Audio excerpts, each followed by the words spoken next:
তোর সাথে যে এরকম নোংরামি করেছে তুই আমাকে এতদিন বলিসনি কেন? দাদা আমাকে বলতে বারণ করেছিল, আমাকে বলেছিল তুমি তোমার দাদাকে বলবে না, তোমাকে আমি ভালোবাসি, বিয়ে করব, আমাকে ভুলিয়ে ফাঁসিয়ে আমাকে গাবিন করে দিয়েছে দাদা। শালা বন্ধু হয়ে তোর সাথে এরকম বিশ্বাসঘাতকতা করেছে ও? হ্যাঁ দাদা। ওর বাঁচার কোনো সিস্টেম নাই রে, ওকে মরতে হবেই। কি হয়েছে কি রে? তখন থেকে দেখছি সুমাইয়া কাঁদছে। বড় একটা সর্বনাশ হয়ে গেছে কাকা। কি সর্বনাশ হয়েছে রে? তোমার ভাতিজাকে গাবিন করে দিয়েছে আমার বন্ধু ফটকে। একদিন আমি বারণ করেছিলাম যে ওসব ছেলেকে বাড়ি ঢুকতে দিস না, নিখাত একটা দুর্ঘটনা ঘটবে। হ্যাঁ, আজকে ঘটে গেল। কেন্দ্র আর কোনো লাভ হবে না, যা করা তুই তো তা করেই ফেলেছিস। তাহলে কাকা এখন কি করা যায় বলো তো আমার বন্ধুকে? ভাবতে হবে। কি ভাবলে কাকা, ভেবে কিছু পেলে? হ্যাঁ, পেয়েছি। বলো কাকা বলো।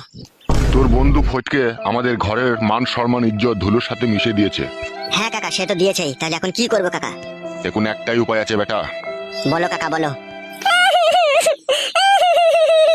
চুপ কর, অমানুষের বাচ্চা আবার কাঁদছে এত বড় একটা ক্ষয়ক্ষতি করে দেওয়ার পরে। চুপ কর। এই খেপা, ওকে কি বলছিস? ও ছোট মানুষ, ও বুঝে না বলি তো এই কাজ করে ফেলেছে। তুই আমার কাছে একটা কথা শোন। বুঝে না? অত বড় মেয়ে, ও 16-17 বছর বয়স হয়ে গেল। চুপ কর, আবার কাঁদছে। হ্যাঁ কাকা বলেন, কি করবো? তোর একটা মস্তান টাইপের একটা বন্ধু আছে না, ওর নামটা যেন কি? ওর নাম ছিল আগে কালো কুকুর, তারপরে আন্ধার কাটে ওর নাম চেঞ্জ করে এখন ফালতু দাস নাম দিয়েছে ওর।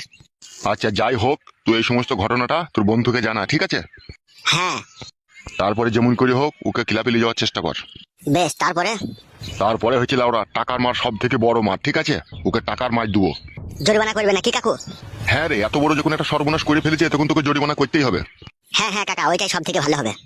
তুই এক কাজ কর, হ্যাঁ বলো। সমস্ত ঘটনাটা তোর বন্ধুকে জানিয়ে, ঠিক আছে, তোর বন্ধু ফটকে যেমন তেমন করে হোক ক্লাবে নিয়ে যাওয়ার চেষ্টা কর, ঠিক আছে? তারপর আমি সময়কে নিয়ে চললাম, ক্লাবে গিয়ে এই সমস্ত বিচার হবে। আচ্ছা ঠিক আছে কাকা। যা তাহলে, আর দেরি করিস না। হ্যাঁ কাকা যাচ্ছি। আরে তোর সাথে এরকম করে ওই ছেলেটা, তা তোকে একদিন আমি জিজ্ঞেস করলাম, তুই বলি দাদার বন্ধু হয়, তো আমাকে বলিনি কেন এরকম করে ও? কি হলো আবার, কাঁদা কি দরকার আছে? কেন বলিনি কেন বল? কাকা বাবু, তখন আমার একটু আরাম হইতে বলে আমি বলিনি কু। সুইরের বাচ্চা, আরাম হতে বলে বলিসনি? এখন যন্ত্রণা ভোগ কর। এখন মান সম্মান ইজ্জত দিলে এখন টানাটানি হয়ে গেল। আবার তুই আই বড় মেয়ে, তুই এখনই গাবিন হয়ে গেলি, তুই আই বড় ছেলে তার বিয়ে করবে? ভুল হয়ে গেছে কাকা। খুব ভালো করেছিস, ভুল করেছিস। আয় আমার সাথে, আয় ক্লাবে আয়। হ্যাঁ কাকা চলেন। পাপিষ্টিরা মরেও না, এত বড় বড় অন্যায় করে বসে থাকলো।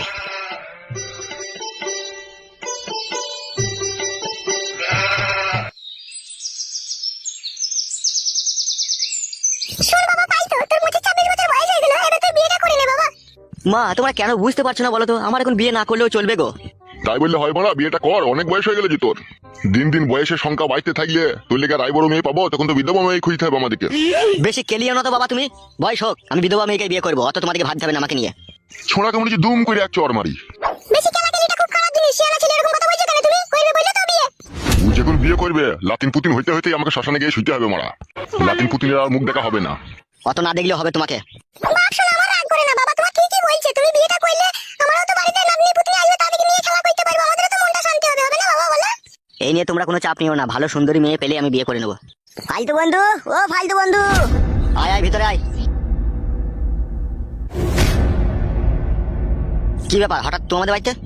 সর্বনাশ হয়ে গেছে বন্ধু। কি হয়েছে কি? বলছি দাঁড়াও। কাকিমা তুমি একটু ওই ঘরে যাও তো। হ্যাঁ বাবা যাচ্ছি। হ্যাঁ বল, কি বলবি বল। কাকা বাবু আপনি থাকবেন?